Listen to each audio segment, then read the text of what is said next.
A new Wordle puzzle is online. Click on the link to play.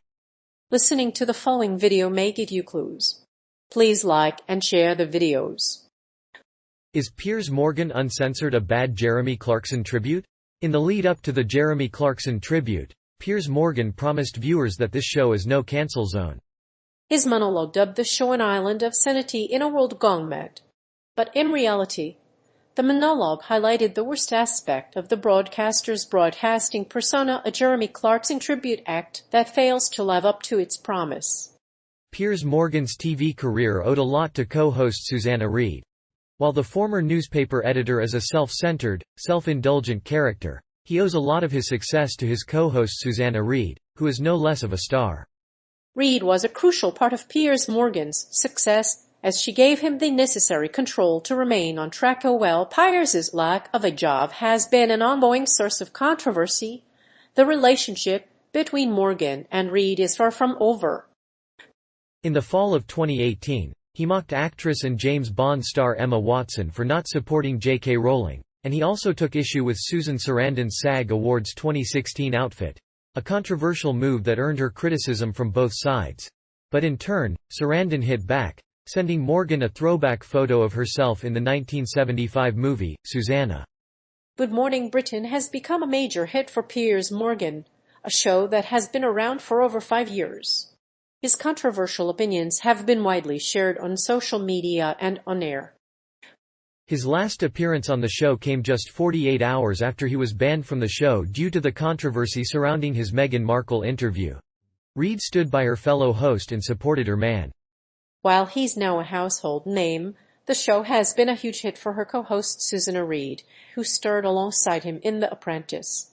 Susanna Reid played an integral role in Piers Morgan's early career, which owed a lot to her support and friendship. She also helped to launch Piers's TV career, thanks to her persistence and tenacity. Piers Morgan's Jeremy Clarkson tribute. The launch night of Piers Morgan Uncensored promised a no-cancel zone of television and a station built around its host. Instead, the show showcased the weakest part of Piers Morgan's broadcast persona. Rather than being a sane oasis in a world gone mad, the show was filled with promotional clips. The episode lasted for only an hour and was marked by several unflattering monologues. Morgan also compared himself to former South African leader Nelson Mandela, an award-winning former South African leader who received the US Presidential Medal of Freedom. He also opened the show with a louder-than-usual voice and an uncharacteristic cockiness about his likely audience. He also said he didn't know the answer to a question he asked Jeremy, and so he called a friend to give a clue. Ultimately, Mark chose Hobbiton. Another example of Piers Morgan's incompetence is his attempt to interview Donald Trump. The interview was broadcast on LBC and generated publicity for the station. However, the interview was utterly lacking in news value.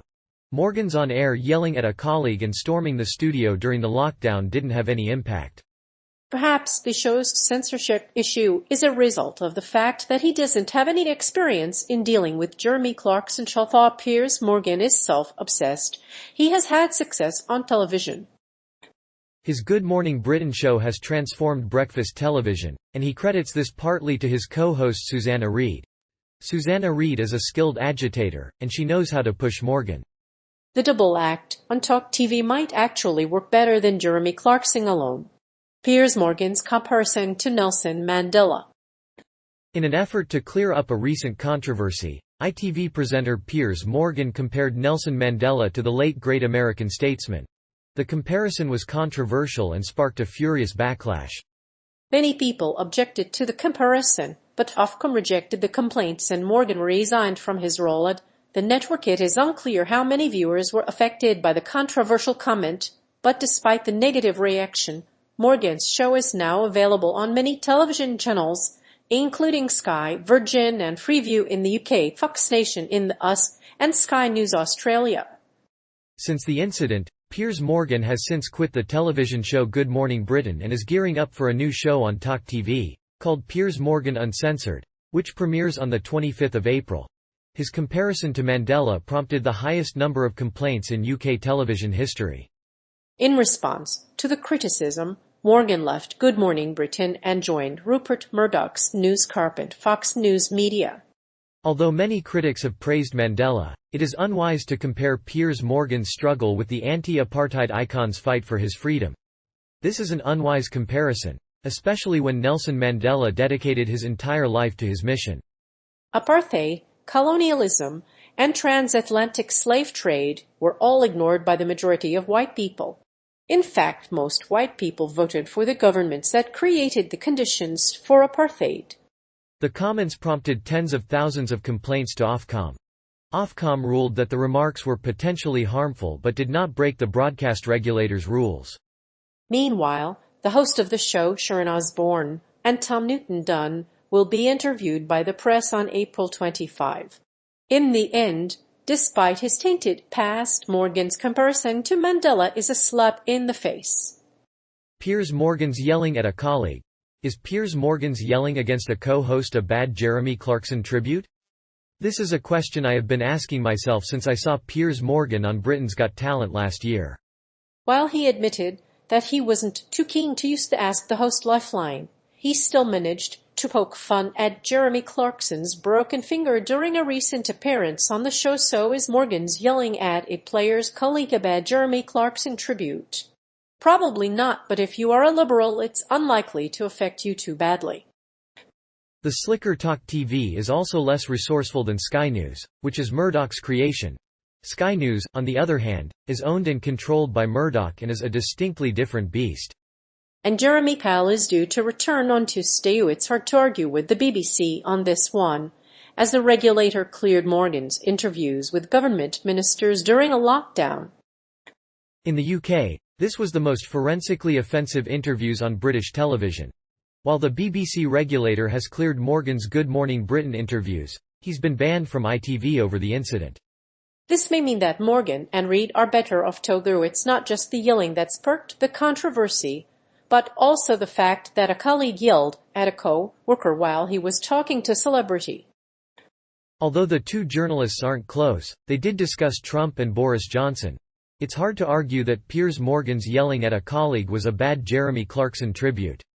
Piers Morgan's comments on the Duchess of Sussex. There has been widespread criticism of Piers Morgan's comments about the Duchess of Sussex, and the mental health charity Mind has condemned the broadcaster for his comments. Viewers criticized Morgan for harmful rhetoric, and accused him of belittling the Duchess. However, Ofcom has dismissed the complaints as unfounded. It has now ruled that Morgan's comments on the Duchess were not in violation of the law. Complaints against Piers Morgan are largely unfounded. In fact, the broadcaster says it isn't aware of any evidence to support its decision. This is surprising because he had previously received a perfect score from viewers. The BBC and ITV have both issued statements claiming that Piers Morgan acted in the public interest. However, it is doubtful whether the two shows have anything in common apart from the content of the show. Despite his criticism, ITV is refusing to make Piers Morgan's comments about the Duchess of Sussex a source of outrage. While there is no official confirmation of this, the broadcaster is keen to show that they did nothing wrong. However, the broadcaster is not required to provide any details on the reasons why the comments were made. ITV is not required to make public a broadcaster's reasons for censorship. Similarly, Ofcom does not enforce rules against a broadcaster's comments. The BBC's media watchdog has cleared Piers Morgan of any alleged breaches of broadcasting rules following his remarks about the Duchess of Sussex on Good Morning Britain in March. But Piers Morgan refused to apologize. The broadcaster stated that it had the right to express its honest views on Meghan Markle despite the fact that he was referring to Oprah Winfrey in an interview.